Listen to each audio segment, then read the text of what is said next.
CBFI's 10-ton tube ice plant project.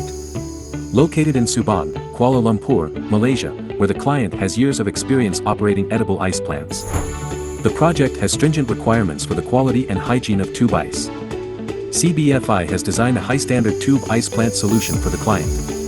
The tube ice machine adopts a split design, making it convenient for customer operation and maintenance, in compliance with the standards of high-quality tube ice plants. Adopt multi-stage heat exchange technology to achieve energy saving. The German Bitzer piston compressor, combined with several exclusive tube ice machine patents from CBFI, effectively increases the tube ice machine's capacity and service life. A clean water source is crucial for a high-quality ice plant. The water purification system uses RO reverse osmosis technology to ensure that the ice tubes meet food-grade standards.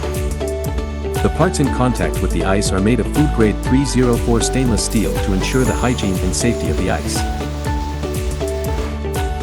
Completed ice bags are temporarily stored in the ice storage and transported to the end customer through the entire cold chain.